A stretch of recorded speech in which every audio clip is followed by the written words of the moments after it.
Why you should use the fruits of the Spirit to discipline your children. Most of us think discipline only means punishment, but biblical discipline is actually about shaping the heart, not just correcting the behavior. If you're not familiar with the fruits of the Spirit from Galatians 5, they are love, joy, peace, patience, kindness, goodness, faithfulness, gentleness, and self-control. These are the character traits that you want your children to grow into. I'm a mother to 3 daughters. 2 of them are in their 20s, so they're adults. And then 3 years ago, I had the privilege of having my 3rd daughter, and she is currently in her toddler phase. So this time around, we are trying a different approach to the timeout discipline strategy, meaning that we are doing the normal timeouts. We are using the fruits of the Spirit with the timeout. And the Holy Spirit showed me this after I had read a book by DrCarolineLeaf called The Perfect You. It's really just so simple, but so profound. Just the idea of using the fruits of the Spirit to teach right and wrong behavior. But DrCarolineLeaf talks about, in her book, she uses a love tree and a fear tree to represent the consequences of our thoughts and where the roots are, our thoughts are, and emotions. And the fruit is what is going to be grown, or they're going to be the outcomes of our behavior and actions in our lives.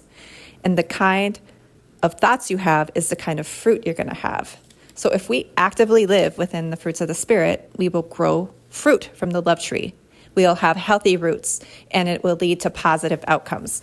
The opposite is true. If we actively live from the fear tree, and we have toxic thoughts, which is living from our flesh, then those are going to produce negative outcomes.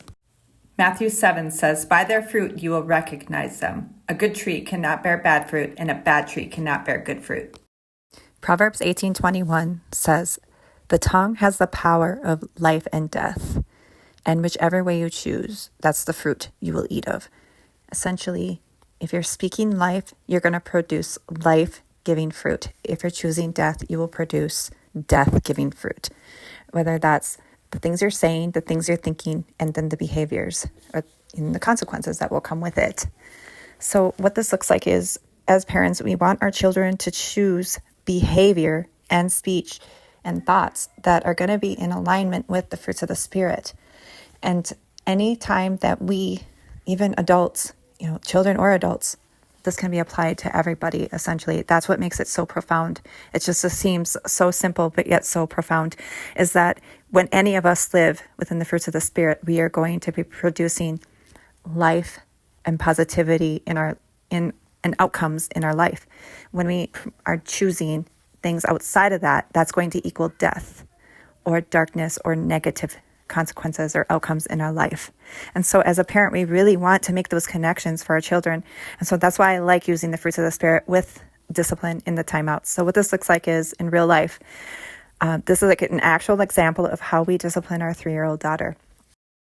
So what this looks like in real life, and this is an actual example of how we discipline our 3-year-old daughter, is, say she yells at me or speaks rude, she's going to be put into the corner for timeout for 3 minutes, 1 minute for each year of her age. The timer goes off. We're going to go over there. We're going to get down to her level, and we're going to ask her why she's in timeout.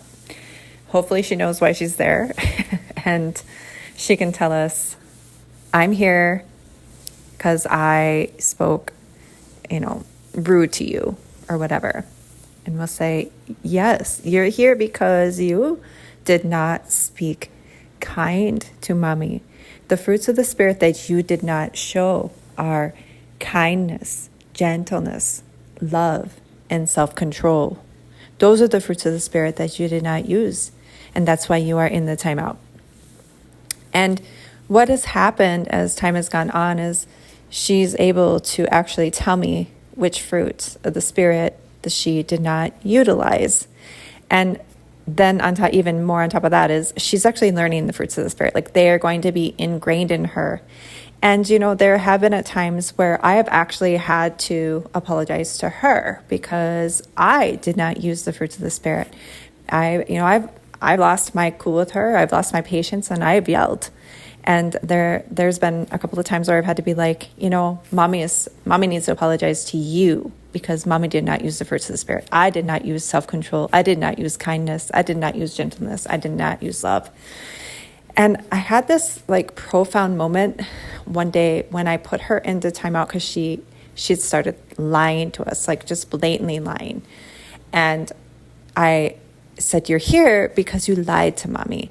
And so which fruits of the Spirit did you not use? And I was sitting there thinking while I was waiting for her to answer. And she said, I didn't use self-control. I'm like, yeah. But then it hit me. I was like, you didn't use, with lying specifically, lying, you don't use any of the fruits of the Spirit, any fruits of the Spirit. You don't utilize love, joy, peace, patience, goodness, kindness, gentleness, or self-control. None of that is there if you are lying. And I just thought that was so profound to me in that moment. Our thoughts, feelings, choices, words, experiences, lives, these all have meaning, which is beautifully shaped and expressed through the special way each of us thinks, feels, and chooses. We are designed to operate in the currency of love and power and soundness. This is why it's vital to live within the fruits of the Spirit and to grow fruit from the love tree. I hope this video has encouraged you. And if you made it this far and are still listening, please like and subscribe. I'd really appreciate it.